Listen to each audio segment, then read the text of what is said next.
ముందుగా ప్రపంచవ్యాప్తంగా ఉన్న కమ్మ సమాఖ్యలన్నింటినీ ఒక గొడుగు కిందకి చేర్చి ఇంత అద్భుతమైన ఈ సమావేశానికి రూపకల్పన చేసిన కమ్మ గ్లోబల్ ఫెడరేషన్ వ్యవస్థాపకులు కుసుమ్ కుమార్ గారు, అలాగే కొన్ని నెలలుగా అవిశ్రాంతంగా శ్రమిస్తూ ఇంతటి ఘన విజయానికి దోహదం చేస్తూ వచ్చిన వాలంటీరింగ్ అనే చెప్పాలి, చాలామంది నిస్వార్థంగా పనిచేస్తూ ఇంతటి ఘన విజయానికి తోడ్పడినందించిన ప్రతి ఒక్కరికి మనస్ఫూర్తిగా అభినందన తెలియజేస్తూ, వేదిక మీద ఉన్న గౌరవ శాసనసభ్యులు, ఎమ్మెల్సీలు, వివిధ రంగాల ప్రముఖులు, అలాగే ఆహుతులందరికీ కూడా నా నమస్కారాలు.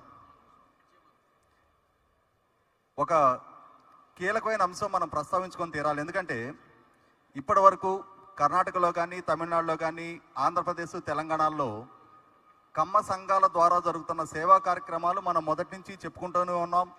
వివిధ రంగాల్లో ఉన్న మన ప్రముఖుల గురించి ప్రస్తావించుకుంటూనే ఉన్నాం. వారిని రోల్ మోడల్స్గా చూపిస్తా మనము మన పిల్లలు కూడా ఆ స్థాయికి ఎదగాలి అని చెప్పని ఒక తపనతో, తాపత్రయంతో కొన్ని దశాబ్దాలుగా మన గ్రామాలు దాటాం, గ్రామాల నుంచి పట్టణాలకు వచ్చాం, పట్టణాల నుంచి నగరాలకు వచ్చాం, నగరాల నుంచి విదేశాలకు వలస వెళ్ళిపోతూ ఉన్నాం. ఒక రకంగా మన మూలాలు మన గ్రామాల నుంచి మనమే దూరం చేసుకున్నాం. కానీ తప్పని పరిస్థితి, బెటర్ కెరీర్, బెటర్ ప్రాస్పెక్ట్స్, ఈ మాయలో, ఈ పరుగులో మనకు ఎదురవుతున్న సవాళ్ళు కూడా చాలా ఉన్నాయి. ఎస్, ఖచ్చితంగా చాలా ఆర్థికంగా పురోగమించాం, బెటర్ లైఫ్ స్టాండర్డ్స్ చూస్తున్నాం, మన పిల్లలు మనకన్నా మెరుగ్గా జీవితాల్లో స్థిరపడతా ఉన్నారు. అదే సందర్భంలో ఒకనాటి మనం ఎదుర్కొన్న సవాళ్ళని ఇవాళ ఎదుర్కోలేని ఒక రకమైన నిస్సహాయ స్థితికి మనల్ని మనమే చేర్చుకుంటా ఉన్నాం. మనల్ని వాళ్ళ మన ప్రత్యర్థులు మనమేం తప్పు చేయకున్నా కార్నర్ చేసి రాజకీయంగా తెలుగుదేశం పార్టీనో చంద్రబాబు నాయుడు గారినో టార్గెట్ చేయాలి అనుకున్నప్పుడు వాళ్ళు ఎంచుకుంటున్న మార్గం కులం పేరిట మన మీద దాడి చేస్తూ ఉన్నారు. మనకి రెండు అంశాల్లో మనకు కొంత బలహీనత ఉంటుంది. ఒకటి కులం, రెండు మన మహిళలు. మన ప్రత్యర్థులు సాఫ్ట్ టార్గెట్గా కులాన్ని టార్గెట్ చేస్తూ ఉన్నారు, మహిళల్ని టార్గెట్ చేస్తూ ఉన్నారు. ఏ క్యారెక్టర్ లేని, స్థాయి లేని, కనీసం సమాజానికి ఎండాకాలం కొద్దిగా ఒక చలివేంద్రం ఏర్పాటు చేసి 10 మందికి మంచినీళ్ళు పోసిన చరిత్ర కూడా లేని పనికి మాలిన చెత్త దద్దమ్మలు ఇవాళ మనల్ని మీడియాలో కులం పేరిట దూషిస్తూ ఉన్నారు. ఖచ్చితంగా ఈ విషయంలో మనం స్పందించి తీరాలి. మనం మర్చిపోతున్నాం. అంటే ఒక 30 సంవత్సరాల క్రితం మనం ఎలా ఉన్నాం అనేది వాళ్ళ మనం మర్చిపోతున్నాం. మర్చిపోయే పరిస్థితులు మనకు మనమే సృష్టించుకున్నాం. ఎందుకంటే మనం ఏసీ రూములకి అలవాటు పడిపోయాం. ఒకనాడు మనమే పొలం గట్ల మీద తిరిగాం, ఒకనాడు మనమే కొట్లాడామనే మనలో ఉన్న మూర్ఖత్వాన్ని మనకు మనమే త్యాగం చేసుకున్నాం.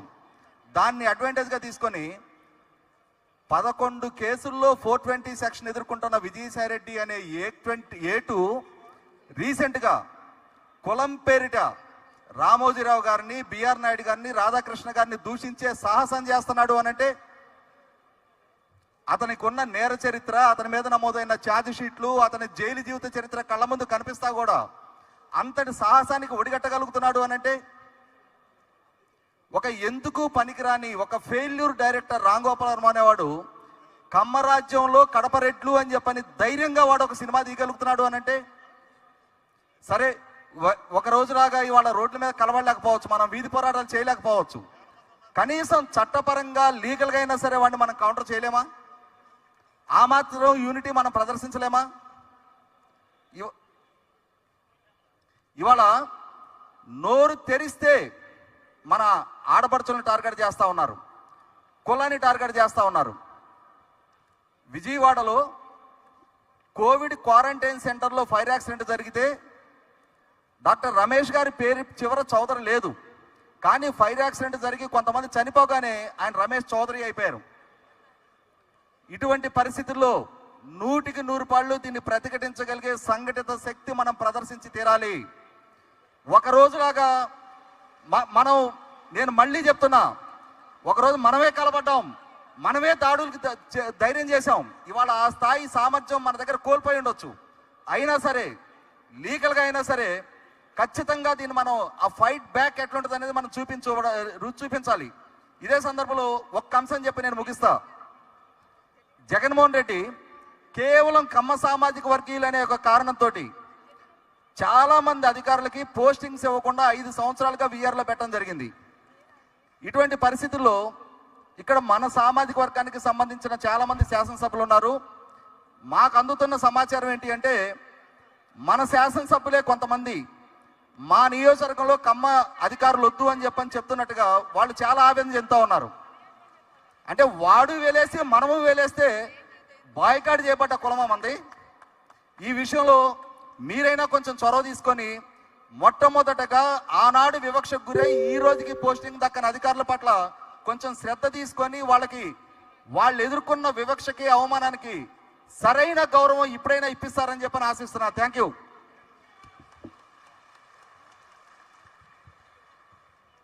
థ్యాంక్ యూ సార్, చాలా గొప్ప విషయాలు చెప్పారు. కమ్మ సామాజిక వర్గం ఏ విధంగా బాధపడతా ఉంది సమాజంలో అని చెప్పేసి.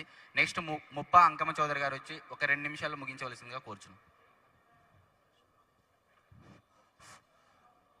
అందరికీ నమస్కారం.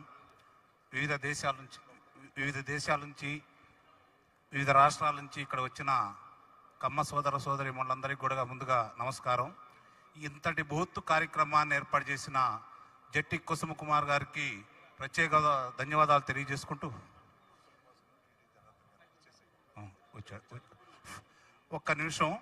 కొలికపూడి శ్రీనివాసరావు గారు శాసనసభ్యులు తిరువూరు, అలాగే టీటీ జనార్దన్ గారు వచ్చారట. వారిద్దరిని వేదిక మీదకి రావాల్సిందిగా కోరుచున్నారు.